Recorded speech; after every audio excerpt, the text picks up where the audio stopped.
কোন হিন্দু আসলো না আমাদের ঈদের ময়দানে, কোন হিন্দু আসলো না জুমার মসজিদে, কোন হিন্দু আসলো না ওয়াজের প্যান্ডেলে, কোন হিন্দু আসলো না ইফতারির প্যান্ডেলে। তুমি এত বেহায়া কেন যে ওদের ওখানে যাইয়া স্লোগান দিতে হবে ধর্ম যার যার উৎসব সবার, আর ওদের সেই সন্তেষ খাইয়া তাল মিলাতে হবে? ওরা আসলো না, ওদের ঐতিহ্য ধরে রাখলো, তুমি এত বেহায়া কেন? কিসের মাংস খাইছো? নাকি কোন গজবে তোমার অভিশাপ লাগছে তোমার কপালে? না মা বাবার বরদোয়া লাগাইছো, না কোনো মুরব্বীর বরদোয়া লাগাইছো? এত বেহায়া তো মুসলমান হতে পারে না, এত নির্লজ্জ তো মুসলমান হতে পারে না।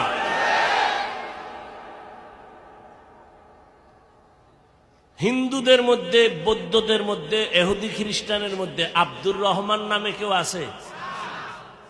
রহিমা নামে কোনো মেয়ে আছে? তুমি মুসলমানের বাচ্চার ঘরে ঘরে বেঈমানের নাম কেন?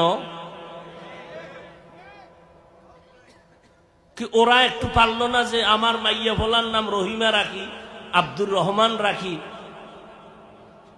তুমি যে ওদের নাম দিয়ে দিলা হৃদয়, ওদের নাম রাখলা নদী, সাগর, তুফান, বৃষ্টি। হাসো কেন? ওই যে লজ্জা নাই, এই জন্য হাসে। লজ্জা নাই? ১৫০০ বছর আগে রসুল বলে গেছেন যার লজ্জা নাই তার ইমান নাই। আবার কষ্টও পায়, আকামও করে, বলতে গেলে কষ্টও পায়। হ্যাঁ হুজুর আর ওয়াজ নাই? এটি একটা ওয়াজ হইল? এটা একটা ওয়াজ হইল? আর কোনো ওয়াজ নাই? এত সুন্দর তুমি আমারে বুদ্ধি দাও, তুমি 5 মিনিট ওয়াজ করো।